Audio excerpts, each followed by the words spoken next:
The purpose of this webinar series is to provide additional information and clarification on the discovery process. Today's webinar, Overview of Discovery Activities, is the first of 7 webinars. The next webinar, Forms and Effective Documentation, will be held October 30th at 10 a.m. For today's call, please use the chat box to enter your questions. We will leave some time at the end to address these questions. If anyone has any connectivity problems, use the chat box to indicate. The webinar is being recorded and will be available online after the call. In the left panel, you will see items that may be downloaded. It is now my pleasure to introduce the presenter for this call, Kylie Hope, Director of Indiana Bureau of Rehabilitation Services.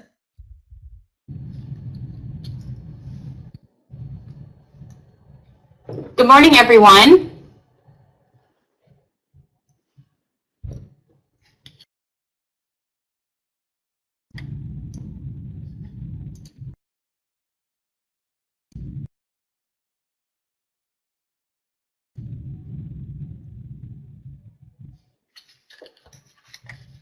Can you guys hear me?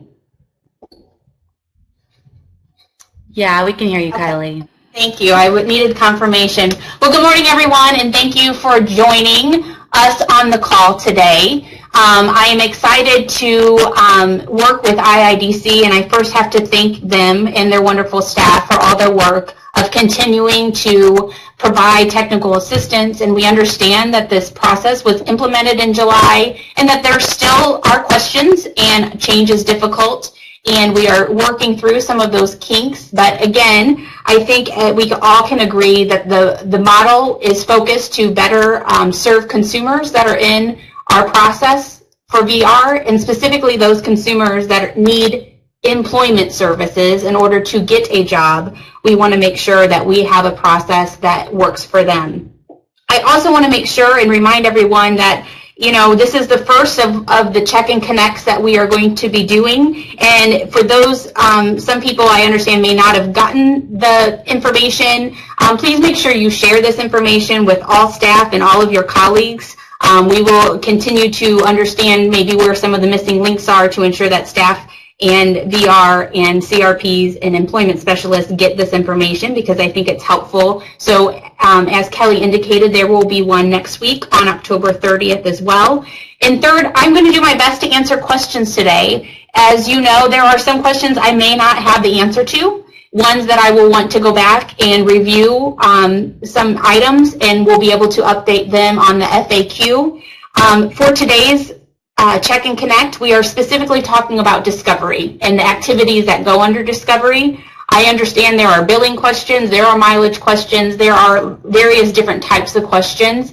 I am open to having those questions. I would just ask that you submit them to that VR provider email address. And we will also talk about some of that information at the Employment Program Manager meeting on October 27th. So I get that there's lots of questions, but please, for the purposes of this presentation, please keep them focused on discovery. So with that being said, we'll go ahead and get started. I hope that some of you are in actually implementing the system, hopefully having some aha moments. Hopefully they're good aha moments, but we are starting to see, I think, the benefit of discovery, or really actually just getting to know that consumer, right? If this person is coming to VR and needs assistance in getting a job, how do we know what type of job we should get them unless we really have a core understanding of that consumer, of their interests, of their needs, of their capabilities, and their priorities? And as you guys know, discovery is very broad and needs to be very individualized. There are going to be some consumers that need minimal amount of discovery, and there are going to be some consumers, again, as you know, that are going to need extensive discovery. So for today, let me go through the objectives with you for today's presentation. We are going to go through an overview of discovery. We're going to talk about vocational themes. We are also going to be going through like a discovery activities and the application of those activities. How do you really do that with a particular consumer? And then review some of those documentation requirements related to discovery. So here's the question, right? How does discovery fit into the employment service model. And most of you know this, but as a review, I want to again reiterate that discovery comes prior to starting milestone 1, which is job development and placement. Then going into milestone 2, which is the support and short-term retention, so whatever support someone needs to be on that job. And then milestone 3 is that final retention process as well. So making sure for discovery that we actually provide an opportunity for that consumer and its team, which includes VR counselors, the employment specialists, can be family members, it can be behavioral specialists. That team is really defined by the individual, but that discovery process is really to explore the consumer's talents, their interests, their preferences, their capabilities, and their ideal work conditions, all with that consumer's informed choice. Ultimately, we want to assist them with discovery and finding what that appropriate goal is. Maybe we have an idea of what the goal is, and maybe we do some discovery activities, and either we can fine-tune that goal to be more specific, or maybe we really find information that is contrary to our initial hypothesis of what an appropriate goal is. So it's really that discovery is really, 1, to get to know this person who needs help getting a job, and 2, to define what is that appropriate employment goal for that consumer moving forward through the employment service model. So let's talk about discovery activities. Again, remember, as I've indicated already, the purpose of discovery is to identify or gain insight into appropriate vocational themes and employment goals. The specific services, the scope of those services, and how long the duration of those discovery services will vary based on the individual needs of the consumers. And I hope as you guys have started this process that you guys are understanding that by actually, you can say that every day, but I understand when you get into a process, you're actually working with the consumer. I'm hoping you guys are seeing, wow, this consumer has graduated for college and they have a bachelor's degree and they have a pretty targeted idea of where they want to go as far as their employment goal.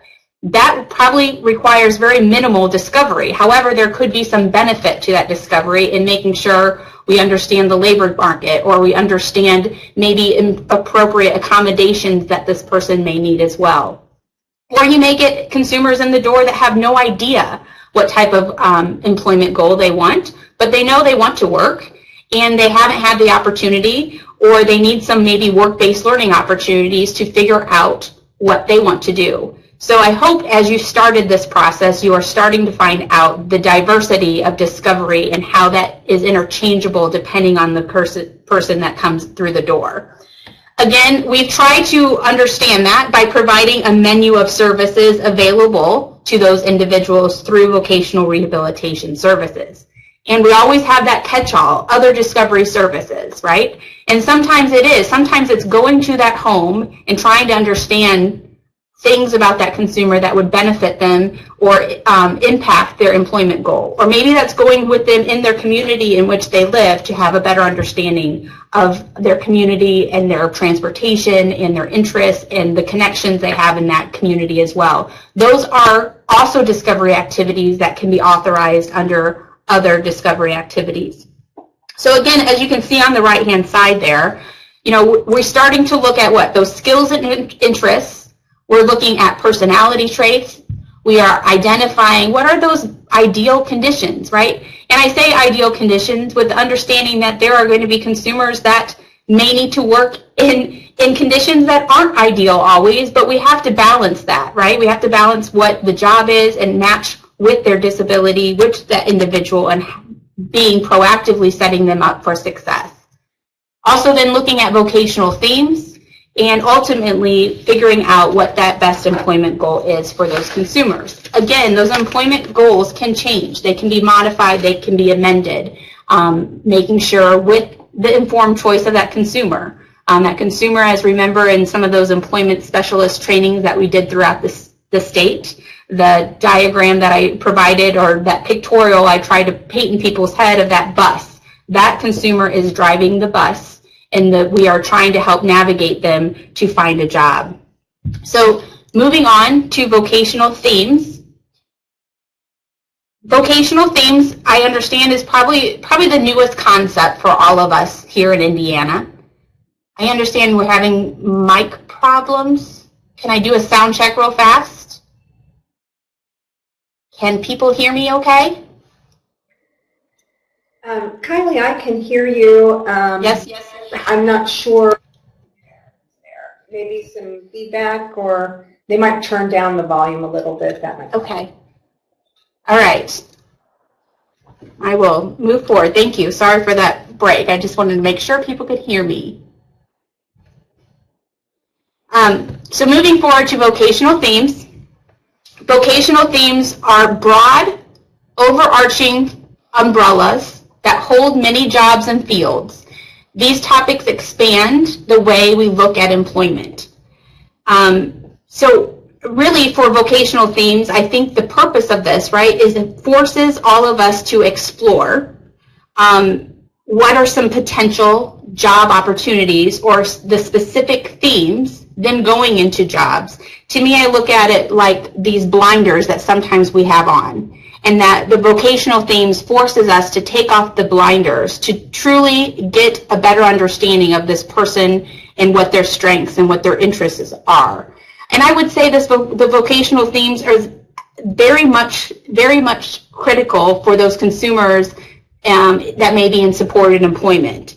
I think sometimes, as we all do, I've even done this myself in working with transition-aged youth, in thinking of moving to the job too soon. So here's this consumer, here's the disability they happen to have, here's some minimal things I know about them. Based on this, I have kind of limited him to a specific job based on sometimes my own personal biases or prejudgment based on maybe a disability or a condition and or the type of interest they may have. But those vocational themes, that purpose, that exercise is really truly an exploration to figure out what are those broad, overarching paintbrush, umbrella understanding of what potential jobs that we could look at to be individualized for that consumer.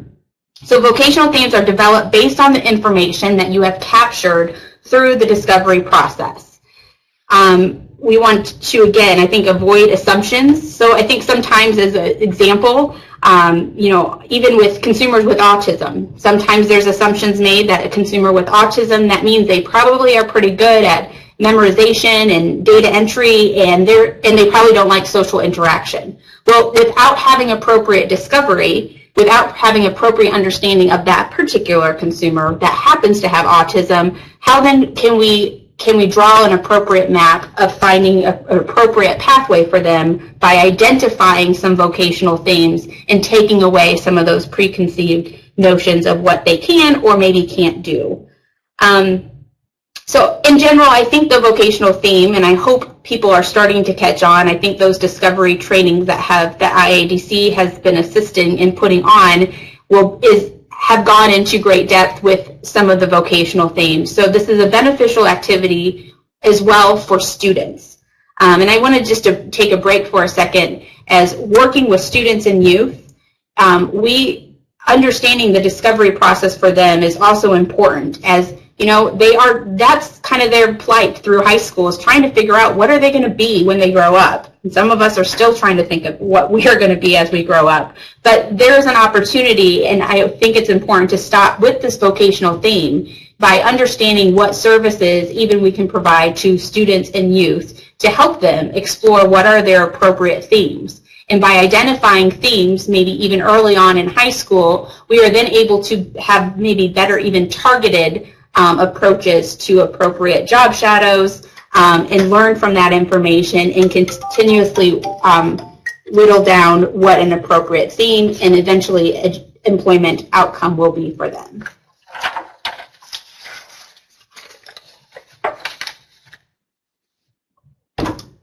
So here's a good pictorial, if you will, of just kind of vocational themes in action. So we have a simple example to show you just how one activity that someone did can potentially expand into various themes. So as you can see, we have a consumer, Tina, has made all of the party favors for her sister's wedding.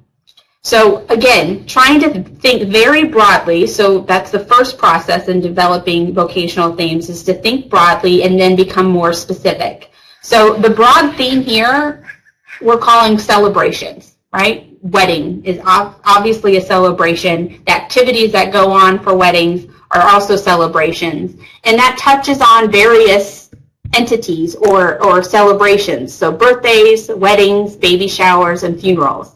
And then from there, trying to identify what are some of those tasks, what are some of those potential jobs that occur in those particular themes. So creating treat bags, decorations, balloons for the birthday parties, being able to, for baby showers, there's the baby stores, there's working for pediatricians, there's furniture rentals. As you can see, that is probably, you know, very broad thinking, going deeper. And funerals, the limousine, the funeral home, the makeup artist. So again, taking the celebrations as the theme, and as you can see, breaking them down has provided us so many more options that we can continue to explore for this consumer, rather than just sticking with, I think she could get a job making party favors or wedding favors for weddings. We have really kind of blossomed that particular skill set into various potential themes in the future.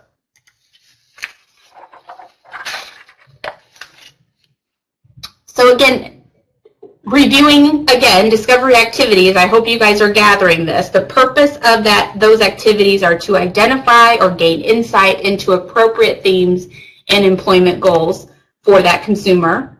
Discovery activities, you've heard me say this several times, have to be targeted and purposeful based on the consumer's individualized needs and informed choice. So it's always that question. You should be able to articulate the reason why you are doing a specific activity. What is that intended outcome? Why do you think it's beneficial that we need to go do this job shadow? What do you think? What information can you derive from that job shadow? Why is it purposeful for this consumer? Same thing with just situational assessment. Why do we think now we need to move on to situational assessment so that we can get sufficient information or new information or test information, right? If they say she can make party bags, well, let's figure out how she does that. Does she do that well? Those would be some activities that you would do in a situational assessment. So again, activities such as home visits and interviewing people who know the job seeker are also critical to identifying that important information. So let's go into the tools in the discovery toolbox, if you will. So hopefully some of this is a reminder to all of you with respect to our employment service manual and kind of what the definitions are and what the expectations are. But we'll go through that and then provide you really a map of what does a job shadow look like in action. So the discovery activity job shadow. As many of you know, job shadows are job observations. It's an activity, opportunity for the consumer to visit employers in the community and to observe different jobs. Again, the purpose, we need to make sure that there is informed choice, that consumer understands why they are doing that that's what they want to do, that they see the benefit of doing that. They capture the job seeker's conditions for successful employment, and also can capture those personal attributes. And a reminder with respect to service delivery requirements, that does need to be with a one-to-one staff to the job seeker. And this could last from various different, it can be from 1 hour to 1 day. And it can also include additional activities to identify the appropriate information. So, you know, sometimes just sitting down with the consumer and getting to know them in an interview, if you will, and then moving forward to kind of say, hey, we now have some more information about you. Now let's go and do a targeted job shadow at this particular employment place. Activities that may be included, that may include, again, doing a home visit with the job seeker, interviews with people who know the job seeker well, site development, developing relationships with businesses, and documentation. So again, I understand that there are lots of activities that need to happen to create an appropriate job shadow, and I want you guys to feel like you can move forward to do those types of activities. So as far as the job shadow, yes, authorizations can be made. Let's say there's, 10 hours of a job shadow. You may do those activities in that job shadow authorization to ensure that you can get the appropriate information that will help not only develop the job shadow, but also be on the job shadow and then provide the appropriate documentation after the job shadow. So the expected outcome, recommendations of, or having insight into the appropriate vocational themes and employment goals is what the expected outcome needs to be from that job shadow. So let's look at this diagram here to look at the job shadow really in action. So we started off with a home visit, and the employment specialist learns that Joey loves his swim team. ES follows up with an interview of the swim coach. The swim coach refers the ES to a pool owner. So here we've done a home visit. We've met with Joey. We've learned something that he's really interested in. We're able then to talk to the swim coach. That leads into, wow, we now have identified someone through his network, through Joey's network, a potential employer, or at least an employer that we can go and observe some of the tasks that happen at the pool. So then the next slide, or the next box, the ES meets the owner to discuss his business. A job shadow is set up with the pool owner. The employment specialist accompanies Joey on the job shadow. ES facilitates observation by exposing Joey to different parts of the business. Again, that job shadow is to observe, to explore. So it is nice that they are able to facilitate and expose Joey to various parts of the actual business.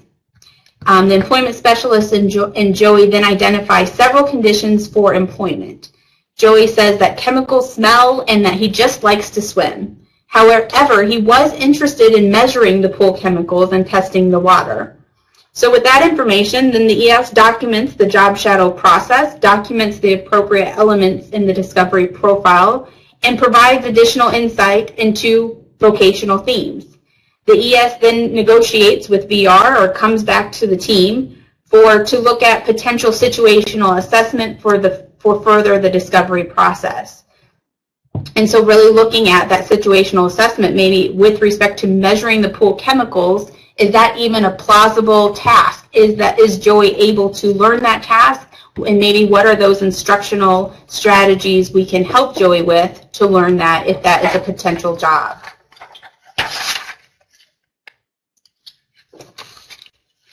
So let's break down the example. What was gained from that job shadow? We are looking to ensure that there is informed choice. Hopefully from that job shadow, we've captured the job seeker's conditions for successful employment. We have done a home visit with the job seeker to really get some additional information about that consumer in order to help with the development of appropriate job shadow. We can interview the person who knows, we interviewed the person who knows the job seeker well, again, getting more insight from that team approach of who is this consumer and how can we best serve them. We then did site development, and we developed the relationship with the businesses. We then provided the appropriate documentation that is beneficial, obviously, that VR also needs, but also benefit for that consumer so that we have a better understanding of the scope of what occurred in that job shadow. And then definitely provide some more insight into the appropriate vocational themes.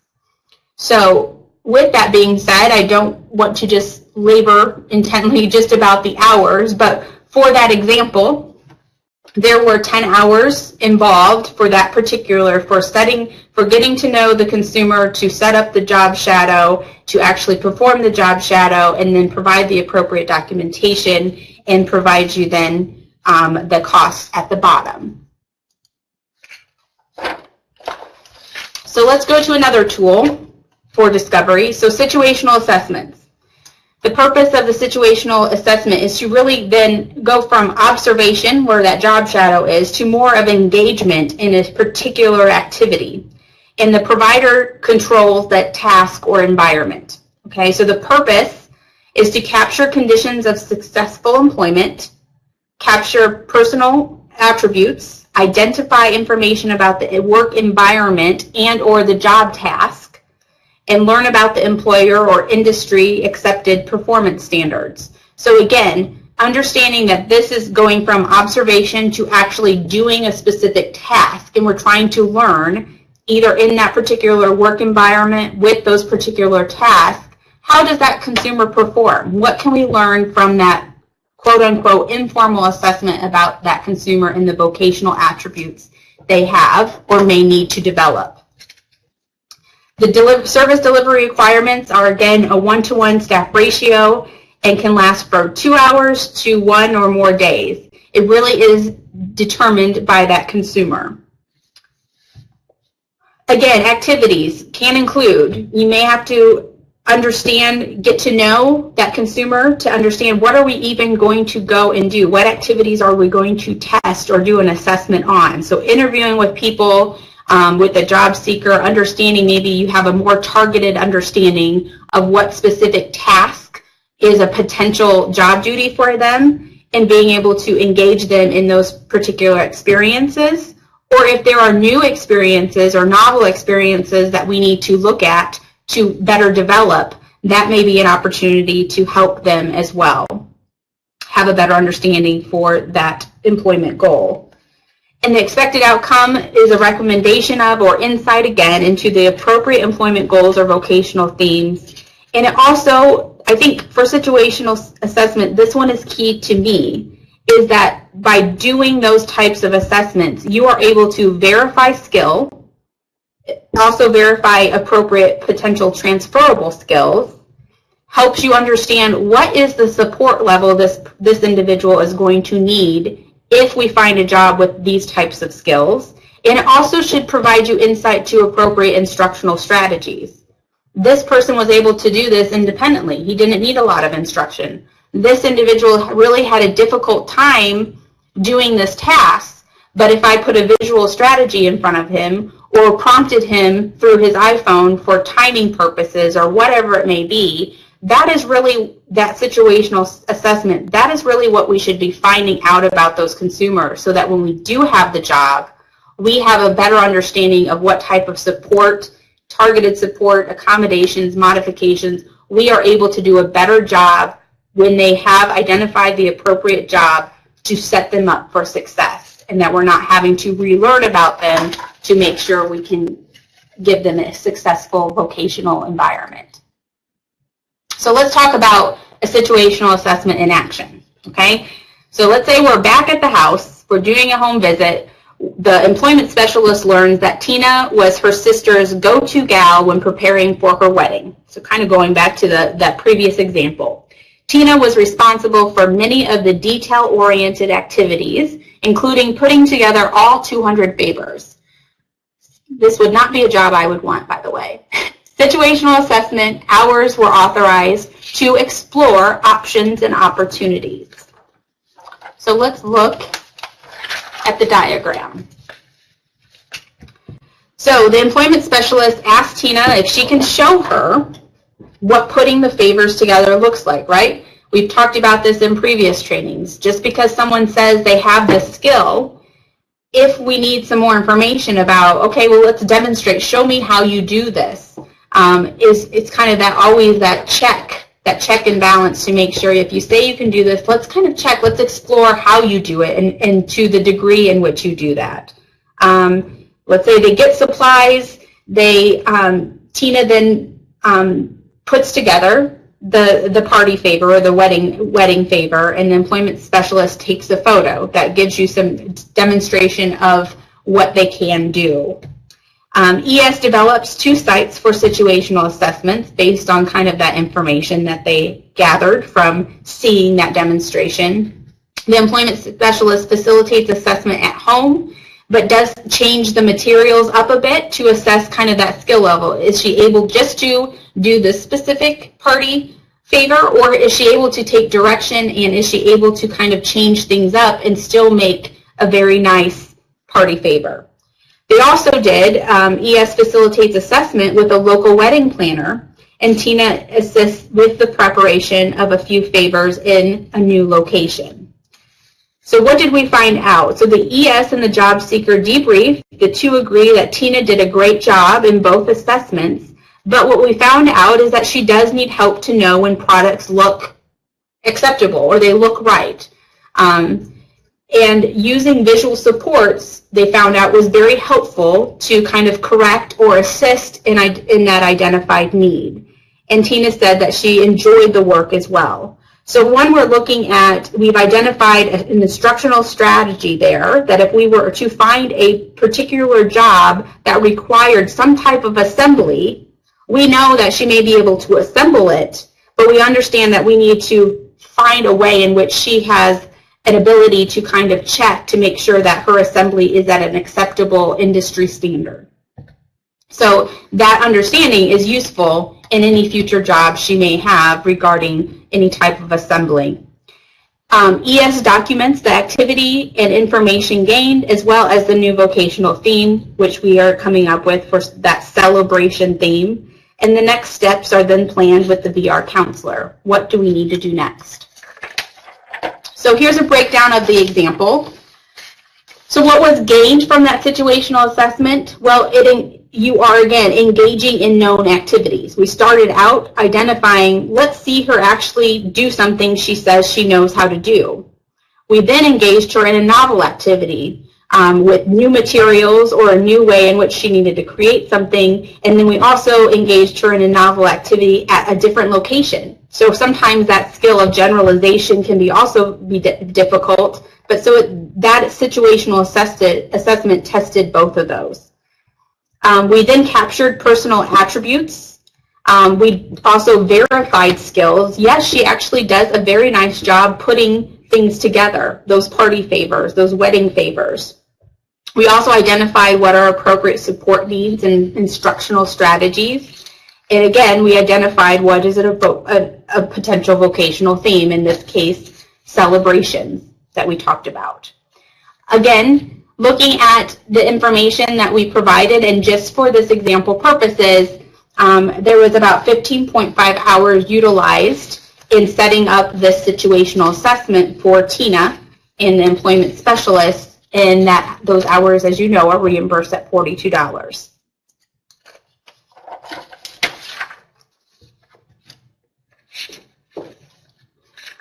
Going to the work experience. So let's review work experience. Activities are provided on a longer-term on-site experience and is the preferred assessment for job seekers with limited or no work history, including students. I think some of you have been here in vocational rehabilitation and working with consumers and getting employment. I think it's important to point out that in the past, I believe around 2009, vocational rehabilitation had work experience as a potential service. I do want to indicate that this service currently looks different and is defined differently than what was in the past. And that work experience is really making sure it's an assessment as well. It's a longer term on-site experience that we're trying to gather additional information about that consumer.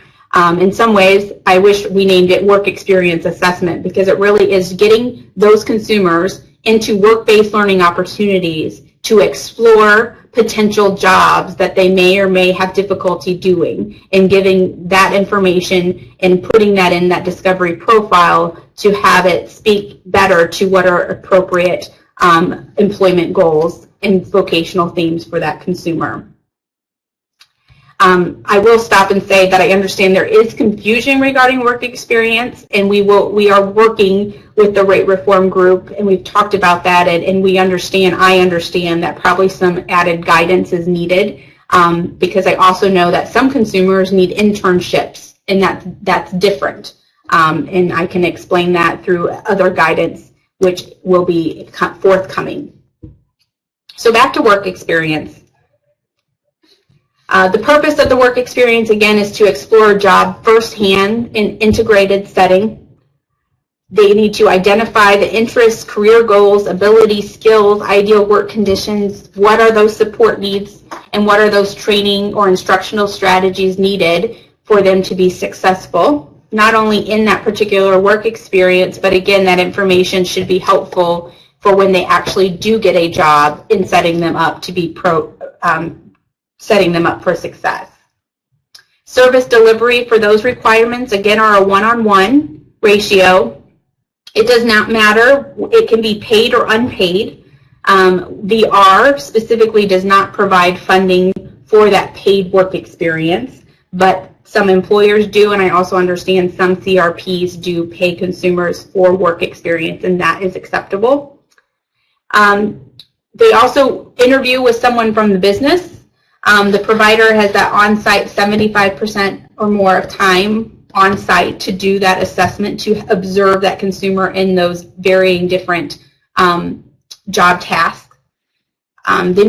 The work experience needs to be conducted in competitive, integrated work setting that represents the type of work agreed upon by the job seeker. Supported up to 12 calendar weeks, and that can vary in number and sites depending on the number of hours worked. The activities may include, again, engaging in familiar or novel activities, capturing the job seeker's conditions for successful employment, and capturing personal attributes. The expected outcome, again, is development or insight into the vocational themes and employment goals, understanding more about that consumer in the vocational setting so that when they get a job, we can get them to be successful. So let's look again at the map here of someone going through a work experience. So the employment specialist interviews the wedding planner to identify needs. The favor prep, they've identified invitation collating and mailing, and wedding day assistance are needed. And 2 weeks of work was negotiated. And I should say, maybe shouldn't say 2 weeks of work, but moreover 2 weeks of the ability to kind of demonstrate some skill level with the wedding planner employer was able to do.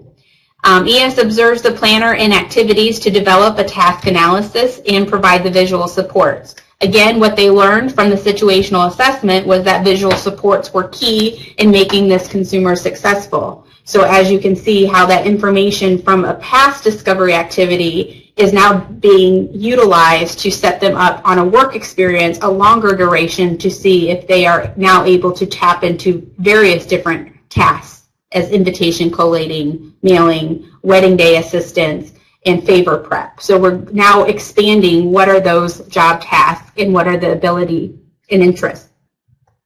The employment specialist then supports Tina throughout the 2-week experience and documents the strengths and needs. The employment specialist and Tina debrief. The job seeker was proficient with favor prep and invitations, but found wedding day assistance to be a little stressful, as we all can probably agree, and it's not very fun, which some of us can probably agree as well. So then finally, the employment specialist completes the documentation and records this in the documentation profile. The employment specialist discusses the appropriate vocational goal with the job seeker and the VR counselor.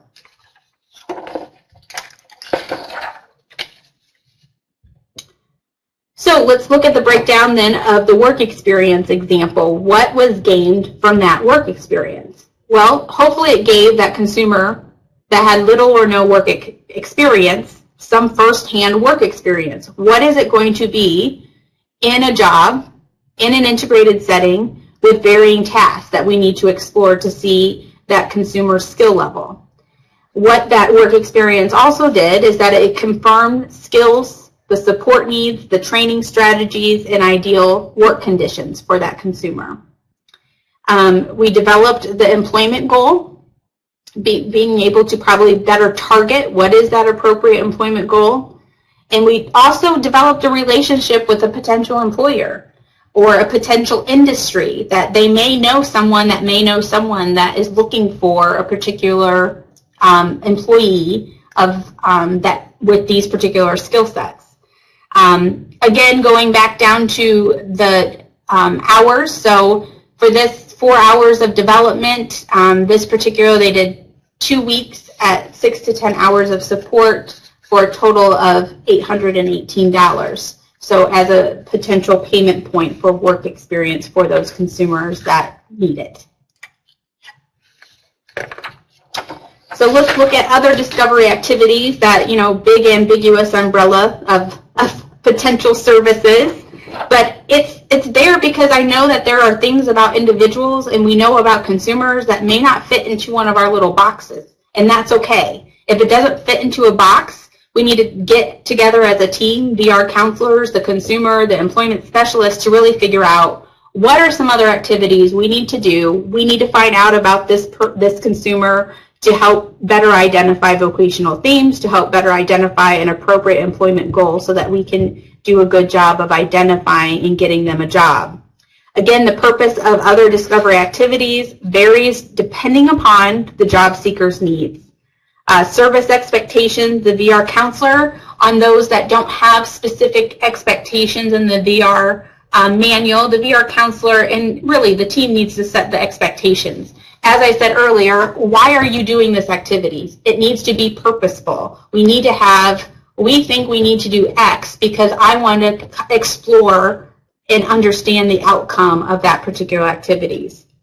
So those activities can include informational interviews, dealing with disclosure, dealing with conflict that consumer may be having, maybe a home visit. Maybe we're not even sure what to do. We're not even sure if we're doing a job shadow yet or a situational assessment yet or whatever those tools are. Maybe we just need to go to this person's home or go to this person's community and find out about what their interest is, what do they like. And then from there, we can maybe go into more of those specific discovery activities. But sometimes I understand we may not know right off the bat what we need to do, and sometimes just getting to know them and starting to get some of those discovery hours authorized so that you can do that needs to happen.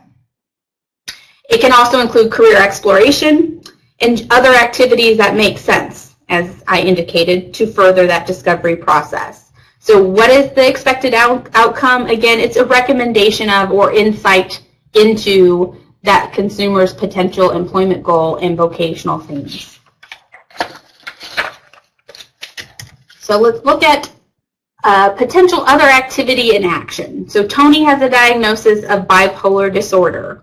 He completed a degree from a technical school for car repair. While Tony has the skills needed for his employment goal, he is concerned with disclosure and does not have the support of his parents to go back to work. Tony lives with his parents and sees their support as necessary. The VR counselor authorizes 8 hours to explore disclosure and conflict with his parents. So let's look at that in action. So the employment specialist and Tony identify the benefits and drawbacks to self-disclosure. Tony decides he does not wish to disclose at this time and will revisit if needed at a later time. So I think we all can relate to those particular questions that disclosure is a difficult thing to talk about, and there are some people that are definitely in that gray area of determining what they should do, and there isn't an answer. It really varies on that person and that person's informed choice, but we also understand that sometimes that counseling or that discussion about self-disclosure is important so we can move forward in identifying an appropriate employment goal. And I also say this because I know this question will come. That type of discussion can also happen, at various parts of the employment process. The employment specialist meets with Tony and parents. The concerns are explored. The parents are concerned with losing the benefits, and medication management are primary concerns of the parents. The employment specialist facilitates a meeting with the psychiatrist. We're able to kind of work with that psychiatrist to talk about probably those more specific vocational needs and potentially any type of medication management that may need to happen. Again, and maybe the parents won't feel comfortable with meeting with the psychiatrist, but it may prompt them to get a meeting started and with the parents and the patient. But just having those conversations and specifically regarding the benefits is maybe key in making sure Tony is successful in employment. And then the employment specialist documents the results of the work in the discovery profile and speaks with the VR counselor about maybe what are some new next steps. So let's break down that example as to what is gained. The conditions of employment, we have a better understanding kind of some of those maybe restrictions or in this case, the conditions of employment, that disclosure is difficult for him, and he has chose that he does not want to self-disclose. Again, that disclosure decision. Interviewing with people who know the job seeker well. What are those other supports that can be beneficial? So even when VR is out of it, are the parents, can we make sure that he has some of those natural supports, the parents in supporting his decision to work, that hopefully they are there to support and not deter him from working. Same thing with, maybe the doctors involved in consumers' lives, having their understanding of, in this case, the medication management, and understanding maybe the role in which working in the vocational needs that could have some effect on the appropriate medication, as how someone may behave in one setting may be very different in another setting. And it sounds like, he may have some concerns in the vocational setting that that a psychiatrist could potentially address. And then finally, insight into the employment goals. So again, in this particular case, there was 6 hours of other discovery activities that were needed for this particular consumer to be successful in his employment plight. So documentation requirements. The 4 previously covered activities should be documented in the discovery profile.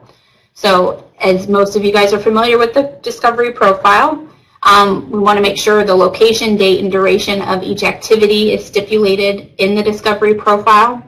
That we want to make sure that information is gained regarding the interests, the skills, the personality traits, the ideal work conditions, the barriers, the labor market information, and any other applicable information that you think is necessary that would be beneficial for this consumer. Make sure that it is provided in the discovery profile.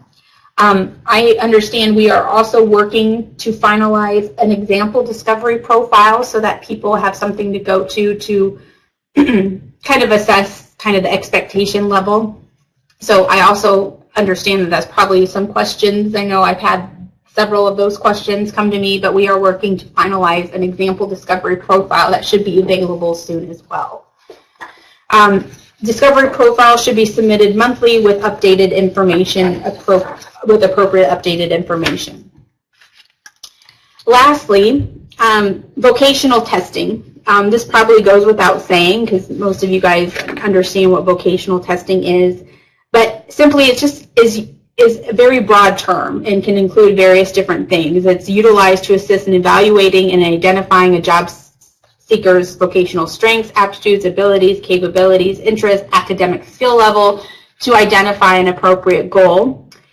This testing needs to occur in appropriate secure settings, and it needs to be performed and interpreted by appropriate or qualified professionals. So again, depending on the type of vocational testing you have, whether it's formal or informal or career inventory assessments, those likely come with various different types of professional needs. So when I say a qualified professional, I'm not saying any type of vocational testing needs to be done by, a master's degree of this particular entity.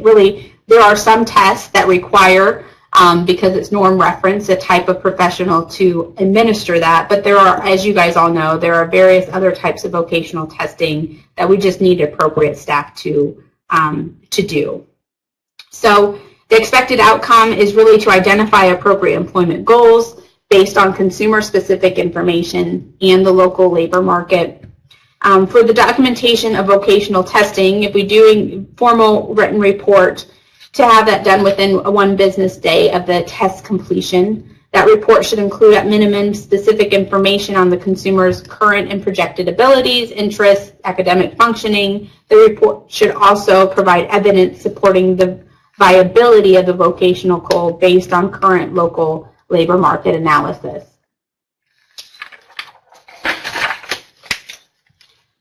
Okay. Questions? I will open that up for questions. I will want to make sure, kind of summarize a little bit. The VR Employment Service Manual has recently been updated, so if you have not received the notification through either of the listservs, I do encourage you guys to go to the vrs.in.gov website, and that employment manual is updated with some clarifications. The frequently asked questions document has also been updated and is online for your review. I would also request that you guys go to those two documents. And again, I just want to reiterate, I would love feedback as to whether, one, you guys think this is helpful, what other future topics you guys may be interested in to continue providing some clarity for this new model, and as well as please share this particular Check and Connect with your staff and encourage them to attend the future Check and Connect. So with that being said, I will open it up to some questions, and I think Kelly is helping to moderate that. I am. Hi, Kylie. We do have a few questions. One question that came through was from Mary Ann, and her question is, what happens if a client gets a job during the discovery process? An example, during the situational assessment or job shadow. Do you accept the job, or do you continue on with the discovery process? So there is actually a question in the frequently asked questions document that specifically speaks to this. So the question, if a client is in discovery and receives a job offer at the time, what should happen? Well, the immediate communication needs to occur with the VR counselor. And I know that's broad, and I know that's, yes, everyone can say that. So what we need to do as VR, the VR counselors will then work with the consumer and providers as appropriate to address these situations on a case-by-case basis. It is important to ensure that the job offer, though, is in line with the consumer's employment outcome. So as part of the responsibility of VR is that we have to identify through their individualized plan for employment that this individual with informed choice, has chosen this particular employment outcome. Now, I know things change, and I know that maybe they did do this discovery and they learned something that they didn't know initially when they had maybe had a potential goal. So my answer to that is gray, but my answer is you need to immediately communicate that with the VR counselor, and that VR counselor needs to work with the consumer and the employment specialist to make sure we're addressing the situation. And VR's responsibility is to ensure that that is in line with the employment outcome. It doesn't mean that an amendment to that employment outcome may be needed, and that is also appropriate. But we need to make sure that that consumer is on board with that employment outcome to move forward.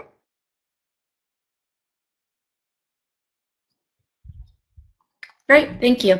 Another question is from Bill, and this is concerning MRO funding. If you decide to bill MRO, which is the Medicaid rehab option, instead of doing discovery, will VR still want you to do a discovery? I think he means a discovery profile if a client has never had a job. But through MRO billing and work with the client, we now have a vocational goal. To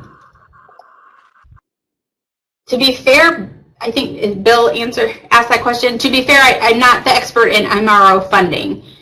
So I'm going to be pretty broad, and I'd be happy if you want to send me an email separately. I could maybe easier to maybe just chat on the phone a little bit so that I understand the facts. But with respect to MRO funding, if you're doing a separate funding utilizing a separate funding source for the purposes of whatever that person may need, there isn't necessarily a VR program requirement that you submit that on the discovery profile. However, if that information is useful and you start discovery with the consumer, I would go ahead and document that information in the discovery profile, just as if there's other information, if it's vocationally relevant. It may just be helpful kind of in the general overview of that information, or it may even be additional sources of support that may be beneficial for VR to know when this person is successful in a job and may need some additional support, like through extended services. But that's about as far as I can go with answering your question. I'd be more than happy to have a phone conversation with you so I can better answer that, as I know that's pretty broad.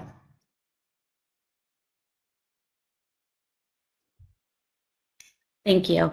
The next question comes from Shannon. With Discovery, I see that travel can be included in the activities.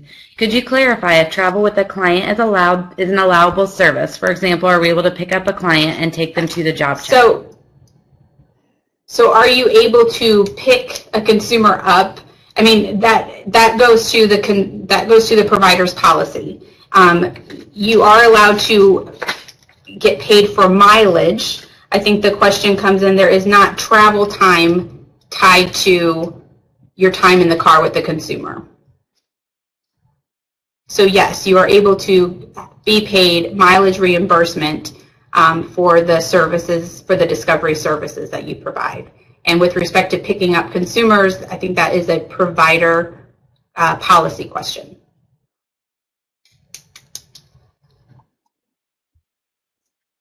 Great. This next one's I'm going to actually kind of put together. People are talking about things that are billable time. So one question is the time that they are completing the Discovery profile, is that billable time? Are emails and phone calls between VR and CRPs billable activities? Yes. So billable information, yes, any documentation time, any work with the consumer, and like those on-site job development or on-site work with the consumer, and even off-site, so that time that you're not necessarily working with a particular consumer, but you're doing documentation time, you're doing development of activities or specific Discovery sites. Yes, your meetings with VR or meetings with other potential team members, all of that is billable time.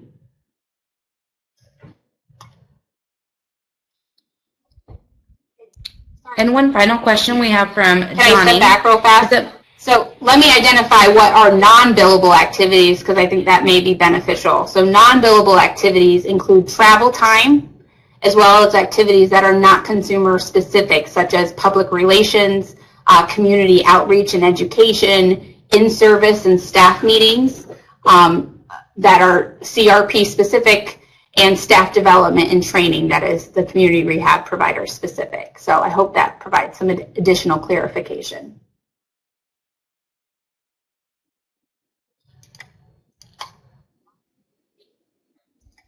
Thank you.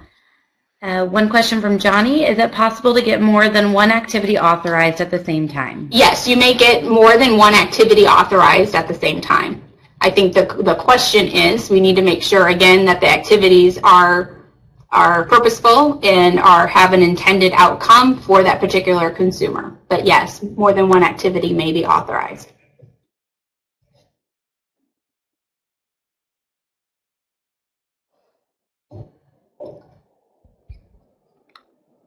There are a couple more questions. Look like they're being typed in. We are running a little short on time, so I will try to get to those.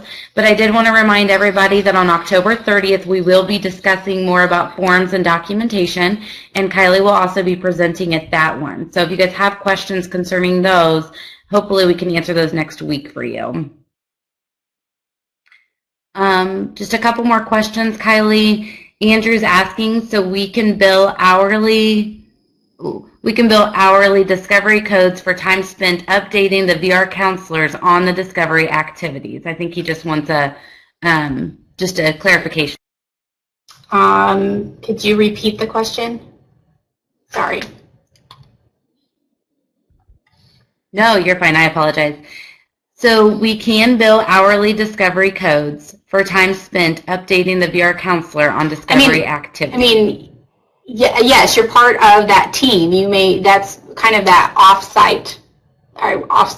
the job site consumer work. I mean, your documentation time, you're meeting with the consumer, you're setting up job development. Yes, I mean, I'm sure we won't have 60 hours of it, but there may be an hour or so with respect to making sure that you are appropriately providing information to VR and meeting with VR to provide that appropriate communication.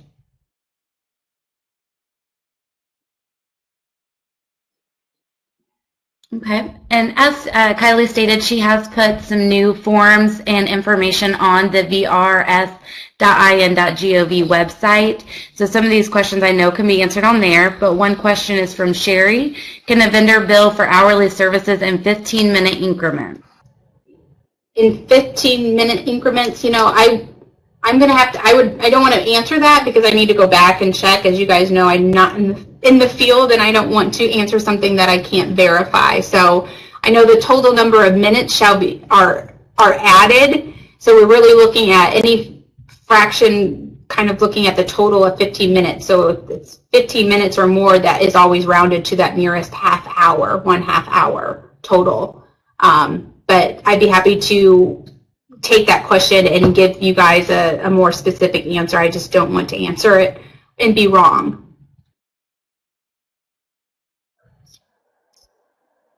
Okay, we'll take one final question.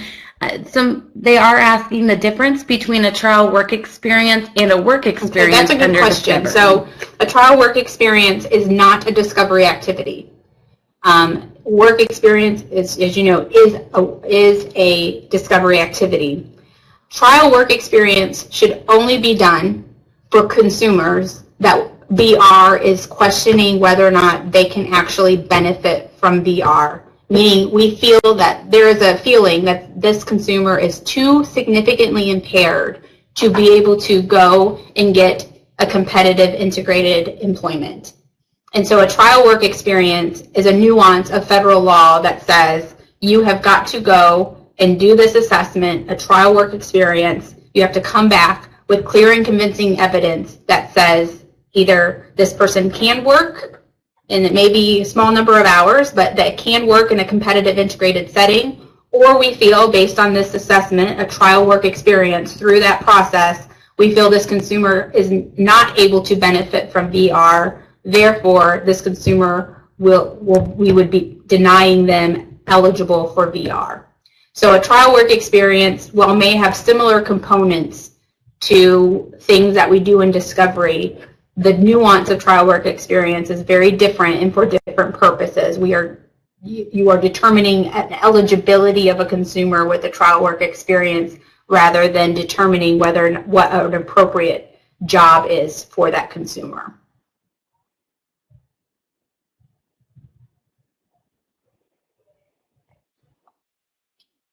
Thank you, Kylie. It is 11:02, so we are at the end of the webinar. There are a few other questions coming in, and I have explained that we will do an FAQ available after this session, as well as there will be a recording, and we will, if anybody has any specific questions for you, I think you had already addressed for them to contact you. Is there anything else you would like to add? And we want to thank everybody so much. No, I appreciate everyone's time. I would encourage anyone to also provide me with topical ideas for future Check and Connect so that we can continue keeping a handle on what's going on in the field, and so that you guys feel also you have appropriate technical assistance and direction from VR to move forward. I do want to say I thank you all for every day of what you guys do. It's important work. It's not easy work. So thank you for that, and I appreciate everyone's time.